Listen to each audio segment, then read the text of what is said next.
WNBA, what do I always say?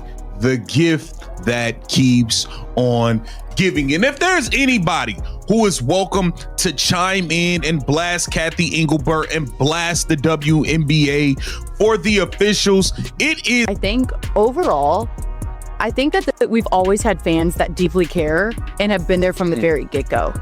I just think now we have the platform that not only highlights us as players, but highlights our fan base, highlights our league. Caitlin Clark, Sophie Cunningham Lexie Hull, and other team names were reportedly at the center of escalating tension in the WNBA. According to multiple insiders, this situation reached a breaking point because of what was happening behind the scenes. Players being ignored, benched, subjected to questionable fouls, and met with silence from the league's top officials until now. Today, the WNBA didn't stay quiet anymore, and what was allegedly exposed has sent the entire league into a state of panic. Stay tuned, because this isn't just ordinary drama. This is a bombshell revelation.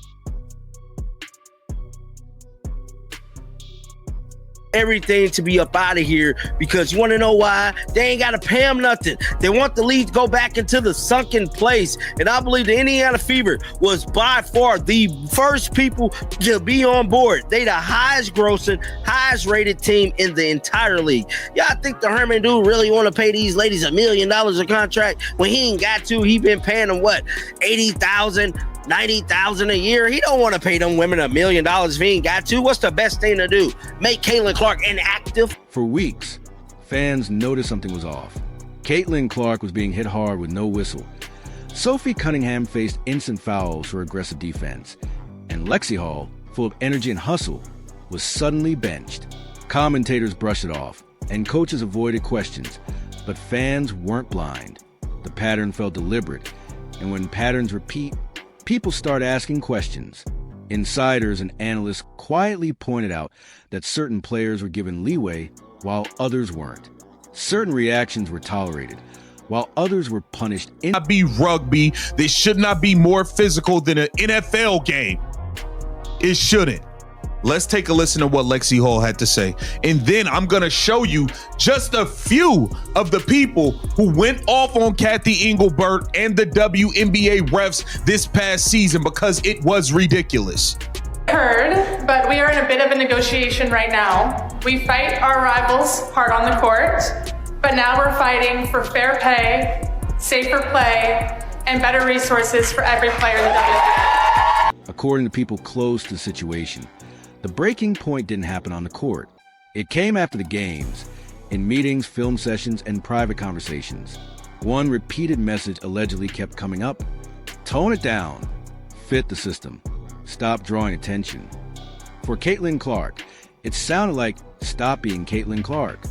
For Sophie Cunningham, it was the same. And for Lexie Hull, it felt like punishment for simply playing with intensity. Effort alone was no longer enough. That's when The reality TV world, what did Bravo, what did people from Summer House have to say about all this? You know that, I mean, this is like an unoriginal comment that people say, but when people say my two worlds colliding or whatever. Really? So I've heard that. I got so many DMs about that. I just think of my sports world and the reality TV world are so just polar opposites to me that I never feel the crossover as much as it actually exists. Someone DM'd me and they're like, you need to get on Winter House. I didn't even know that was a thing. Is that a thing? Yeah, I've never done it. They did 2 or 3 seasons, 2 or 3. Oh, because season would be over. Yeah, because Summer House I definitely can't do because of season, but they're like, get on Winter House. And I'm like, I don't even know what that is. So that was a show that they did where it was they took people from 3 or 4 people from other shows and then put them all in a house in Colorado or Vermont. The memo allegedly outlined concerns about market imbalance, fear of overexposure of select personalities, and strategies to maintain a competitive narrative, which fans instantly interpreted as an attempt to control the stars. When Caitlin Clark's name appeared in the discussions, outrage exploded. To fans, it sounded like the league was afraid of its own spotlight. Once this information began circulating, pressure skyrocketed. Coaches were questioned, and league officials went silent. No denials, no confirmations, just silence. And in moments like this, silence speaks volumes.